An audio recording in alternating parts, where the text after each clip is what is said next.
Olá, sexto ano, aqui é a professora Tayana. Hoje nós iremos estudar o capítulo 8 sobre a chamada Grécia Antiga. O capítulo 8, nós iremos analisar a formação da Grécia, os primeiros povos que chegaram àquele território, a formação das cidades-estados, as chamadas polis, e também vamos ver um pouco sobre as características, como eles se organizaram ali, que locais eles ocuparam para dar origem a essa grande civilização. O primeiro ponto que eu gostaria de chamar a atenção de vocês é que nós estamos entrando no conteúdo que nós chamamos de civilizações clássicas. Quem são as civilizações clássicas? A Grécia e a Roma antiga. Elas foram designadas por historiadores europeus de civilizações clássicas porque muitos dos elementos da cultura dessas duas civilizações estão presentes até hoje e ajudaram então a formar a cultura ocidental.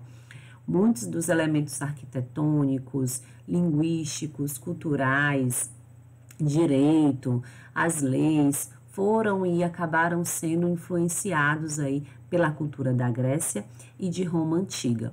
Então, por isso essas civilizações são designadas, chamadas de civilizações clássicas, tá?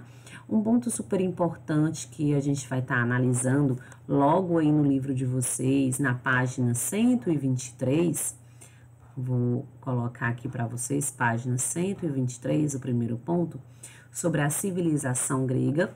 Vou chamar a atenção de vocês logo no primeiro parágrafo, já marquei aqui, o nome dos primeiros povos que chegaram aí por volta de 1700 a.C. ao território da Península Balcânica e no sul da Europa. Aqueus, eólios, jônios e dórios. Esses seriam os primeiros povos que se fixaram no território que mais tarde iria se transformar na Grécia Antiga. Logo no mapa, vocês podem até marcar no primeiro parágrafo o nome aí desses povos que se fixaram no território que vão dar origem à Grécia. Vocês vão observar no livro de vocês, logo na página 123, esse mapa Grécia Antiga e as migrações indo-europeias. E todo esse território colorido é um território que irá formar a Grécia Antiga. Então, nós temos aqui a Grécia continental, a Grécia insular, que são esses conjuntos de ilhas, né? E aqui a Grécia oriental. Então, todo esse território foi sendo ocupado num processo que durou aí alguns anos por esses primeiros povos, os aqueus, eólios, jônios e dórios. Então, eles teriam sido os povos responsáveis aí pela formação da Grécia Antiga. Outro ponto super importante que eu queria chamar a atenção de vocês é ainda também na página 123, logo na legenda aqui desse mapa, eu vou até colocar aqui a marcação para a gente poder realizar, quando ele vai falar um pouco sobre a geografia da Grécia Antiga. É super importante a gente entender a geografia dessa região. A Grécia, o território grego, era um território composto por muitas montanhas, um solo que não era muito propício para a agricultura, era um solo pedregoso, pouco fértil. Porém, o território grego tinha um litoral bastante recortado e bons portos naturais. Isso vai acabar impulsionando os gregos a desenvolverem o artesanato e principalmente o comércio e a navegação marítima. Então, vou logo antecipar para vocês que a principal atividade econômica dos gregos antigos será o comércio marítimo. Os gregos, eles irão formar ao longo aí desse território, como vocês observam aí no mapa, várias colônias gregas. E essas colônias se formaram justamente para tentar suprir a falta de terras férteis na chamada Grécia continental. Então, olha o que diz o nosso livro sobre o território da Grécia. O terreno montanhoso da Península Balcânica dificultava a comunicação por terra entre as diversas regiões. O isolamento pode ter influenciado a formação das cidades-estados independentes. Repare que há poucas terras férteis nas planícies entre as montanhas, os chamados cantões. Note que ainda que a costa é bastante recortada, com muitas ilhas e bons portos naturais, o que ajudou no desenvolvimento da navegação. Então, seria bem interessante que vocês marcassem aí no livro de vocês essa legenda falando, explicando um pouco sobre a geografia da Grécia Antiga. Logo aí na página 124, ele vai chamar a atenção logo no primeiro parágrafo sobre como esses povos se denominavam, esses povos que formaram a Grécia. Eles vão se denominar de helenos, né? Onde o território que eles ocupavam era chamado de Hélade. Então, a Hélade era o conjunto dos helenos, povos que acabaram criando ali uma mesma cultura, uma mesma linguagem. Era dessa maneira que eles se autodenominavam. Um ponto super importante que eu já vou pedir para vocês também marcarem no livro, na página 124, no segundo parágrafo, é com relação aos períodos que compõem a história da Grécia Antiga. A história da Grécia ela é formada por 5 períodos, como eu já marquei aqui para vocês.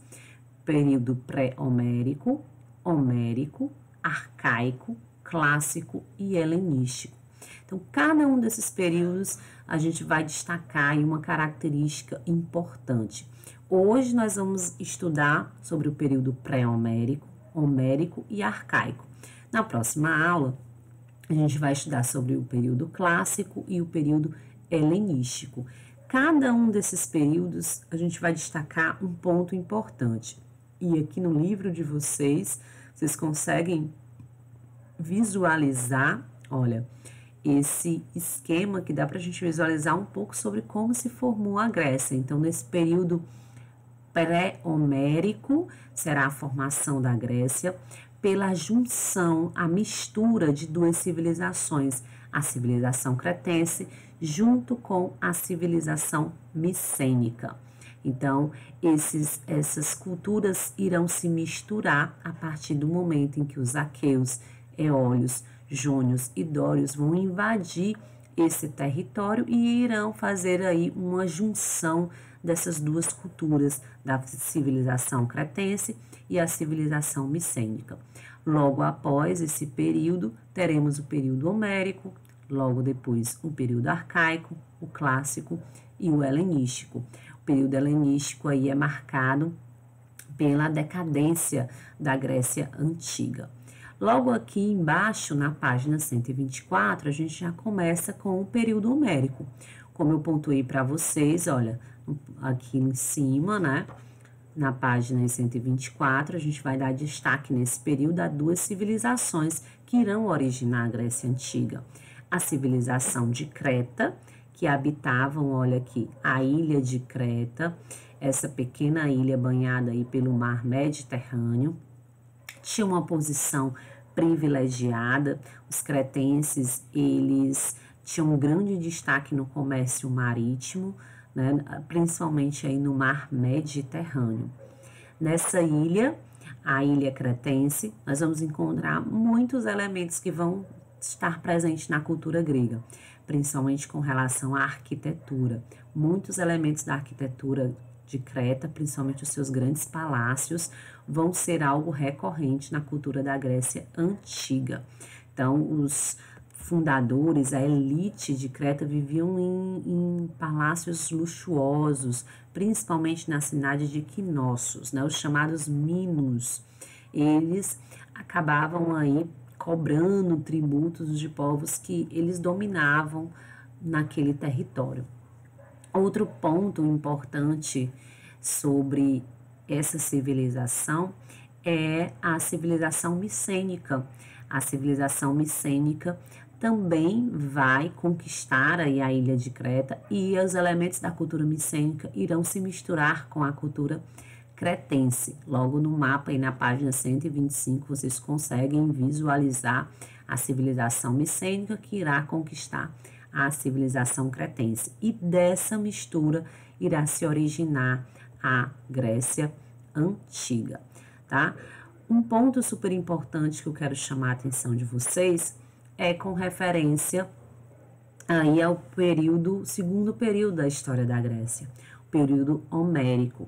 Esse período leva esse nome em homenagem ao poeta Homero.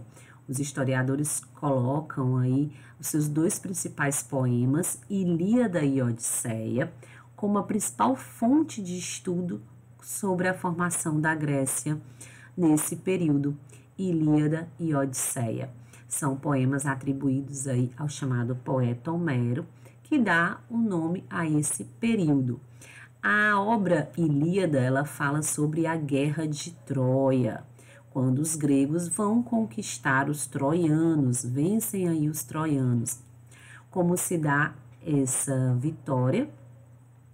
Os gregos acabam aí invadindo o território de Troia, não é? Acabam dando de presente para Troia um grande cavalo de madeira, sinalizando que aceitavam a vitória de Troia na guerra. Só que esse cavalo, na verdade, era um grande plano dos gregos para tentarem tomar o território troiano. Então, eles enganam os troianos. Nesse grande cavalo de madeira estão escondidos soldados gregos que, após esse presente ser posto dentro da cidade de Troia, à noite, quando toda a cidade estava dormindo, os soldados gregos saíram de dentro do cavalo de madeira e acabaram dominando todo o território de Troia. Então, esse poema Ilíada narra todos esses acontecimentos, né, de uma maneira bem minuciosa. O grande herói dessa guerra, o grande idealizador dessa estratégia militar foi Ulisses. Ele vai ser tido como grande herói da guerra. E toda a sua história de retorno à Grécia vai ser narrada em outro poema, o poema chamado Odisseia. Então, Odisseia narra as aventuras do Ulisses, que foi o grande herói da guerra de Troia, né? O grande herói que deu vitória aos gregos nesse embate, nessa guerra contra o povo de Troia, tá? Então, 2 pontos super importantes que vocês vão marcar, olha, no livro de vocês, acompanhem, por favor, na página 126. O que marca esse período homérico é marcado aí pelos 2 poemas Ilíada e Odisseia, escritos pelo poeta Homero. Ilíada narra a guerra de Troia, como essa guerra foi importante para a formação, para a consolidação da guerra, e Odisseia narra as aventuras de Ulisses, um dos heróis da guerra de Troia, de volta à Grécia. Então, esse é um ponto super importante desse período chamado período homérico. Outro ponto que a gente vai salientar é que os povos aqueus, eólios, jônios e dórios, eles vão se estabelecer e dominar todo esse território, e tudo isso vai se dar ao longo desse período. Então, isso é um ponto bem importante sobre o chamado período homérico. Então, por volta do século XII a.C., a Península Balcânica foi invadida por um conjunto de povos que tomou os Micenas e outros importantes centros. Enquanto os jônios e eólios dominavam a Grécia continental, os dórios foram se estabelecendo na região do Peloponeso, onde fundaram as cidades de Esparta. Então, esse aí é o ponto super importante com relação ao chamado período homérico. E logo após a tomada desse território, esses primeiros povos vão se estabelecer na região e fundar as primeiras comunidades. Os primeiros grupos que se formaram no território da Grécia Antiga eram os chamados genos. O que eram os genos? Eram comunidades coletivas aonde tudo que eles produziam era dividido entre ali aquelas famílias. E esses genos ficavam sob o comando do chamado pater, que era como uma espécie de chefe comunitário, e ele tinha funções de juiz, sacerdote e governante. Então, o chamado pater, ele comandava os genos, que eram esses grupos familiares. Então, essa é a primeira forma de organização dos povos aí no território da Grécia Antiga. E vocês podem marcar aí no primeiro parágrafo na página 127. Então, os gênos eram grupos familiares. Esses grupos ficavam aí, olha, sob o controle do chefe comunitário, que era chamado aí pelos gregos de pater. Ele exercia essas funções de sacerdote, governante e a função de juiz. Então, essa vai ser a primeira forma de organização dos povos no território da Grécia Antiga. Gente, ainda na página 127 tem um texto bem interessante no Saiba Mais, um pouco sobre a Guerra de Troia, o presente grego que foi o cavalo de madeira dado aos troianos. Então, quem gostou um pouco dessa história, se quiser aprofundar o seu conhecimento, pode fazer a leitura do texto sobre o cavalo de Troia aí na página 127. Eu já fiz um pequeno resumo para vocês. E para a gente estar finalizando a nossa aula de hoje, vamos ver o que mais importante ocorreu no chamado período arcaico, tá? Esse período arcaico, ele vai ser marcado pela expansão dos gregos, justamente pela falta de terras férteis, como eu pontuei para vocês lá no comecinho. O território da Grécia era formado por muitas montanhas, o solo não era tão propício para a agricultura, então, por terem poucas terras férteis, eles vão começar realmente a ir em busca de outros territórios. Então, esses primeiros grupos, né, os genos comandados pelo pater, eles começam então a abandonar as propriedades, vamos dizer, a formas de organização coletiva e passam a se apropriar. Cada família vai ter a sua própria terra. E aí, as propriedades que antes eram coletivas começam a se tornar particulares. É a partir daí que vão surgir os primeiros centros urbanos, os edifícios, os templos. Aos poucos vão se formar as primeiras cidades-estados, ou também são chamadas de polis gregas. E é isso que ele fala para a gente logo aí no segundo parágrafo da página 128. E olha o que ele diz: para exercer o seu poder, os proprietários fundaram centros urbanos, edifícios públicos e templos religiosos. Esses centros chamavam-se de polis e possuíam uma acrópole, em grego, cidade alta, construída em uma região elevada para se defender dos ataques, cercada de habitações e terras cultiváveis. Cada polis formava um estado soberano. Por isso, também eram chamadas de cidades-estados. Então, um ponto importantíssimo: a Grécia ela vai ser formada por várias cidades-estados. E cada uma dessas cidades-estados elas serão distintas, elas serão diferentes. Cada cidade vai ter a sua própria forma de governo, a sua própria moeda, um próprio deus protetor. Diferente, por exemplo, do Egito, onde o faraó comandava todo o território. Na Grécia, não. Cada cidade-estado vai ter o seu próprio comandante, a sua própria organização política. E elas vão se desenvolver de maneiras distintas justamente por conta da sua geografia, por serem aí um território com muitas montanhas. Isso acabou levando ao isolamento, à formação individual de cada uma dessas cidades-estados. Então, lembrem-se, a Grécia Antiga ela era constituída por várias cidades e estados, mesmo aí dentro do mesmo território que era o território grego, tá? Então, lembrem-se disso. Por conta, né, da falta dessas terras férteis, os gregos vão fundar, como eu também já havia falado em outro momento para vocês, diversas colônias. Essas colônias aí, elas mais à frente irão se transformar em mais cidades-estados. Olha o que ele diz aqui nos parágrafos finais, né, da página 128, logo aí do lado desse mapa sobre a segunda diáspora grega. Então ele diz: as colônias transformavam-se em novas polis, Polis, cidades-estados, é a mesma coisa, tá, gente? Independente uma das outras. No entanto, havia vínculos culturais entre elas, graças à sua mesma origem, a origem grega.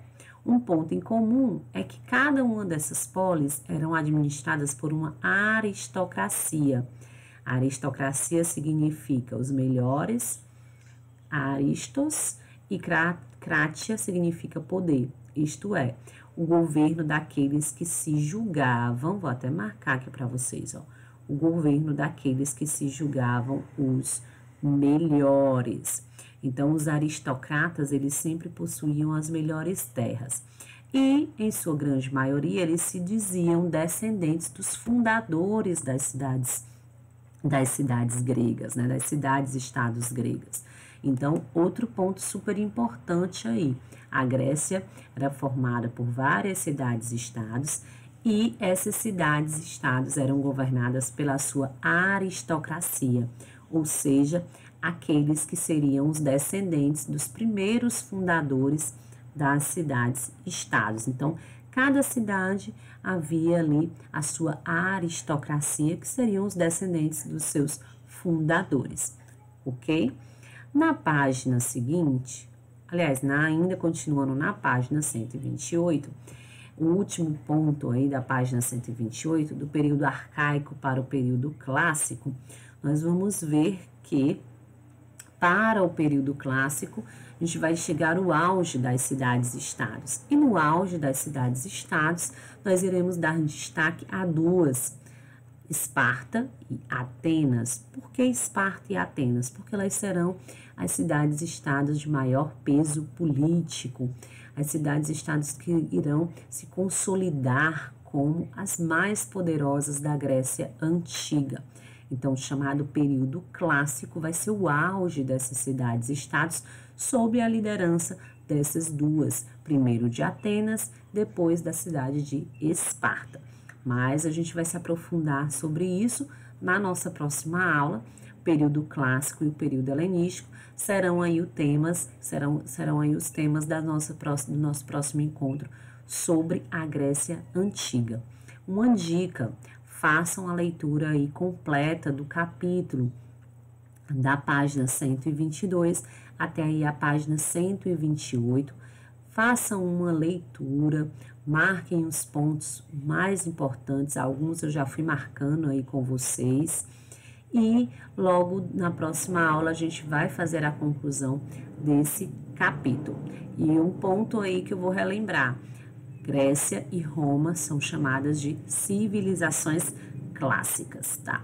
E no próprio livro de vocês, na página 129, tem um texto construindo conceitos, aonde ele vai dar uma explicação mais aprofundada sobre o termo de clássicas. Por que civilizações clássicas? Como eu já havia dito para vocês, essas civilizações serão consideradas civilizações clássicas porque aí elas vão exercer uma grande influência sobre a cultura ocidental, né? Nossa cultura com relação aos conhecimentos matemáticos, filosóficos, a arquitetura, a língua e por aí vai. Então, vou encerrando a nossa aula de hoje. Próxima semana nós iremos continuar com o conteúdo sobre a Grécia Antiga. Veremos então o período clássico e o período helenístico. Então, até o nosso próximo encontro.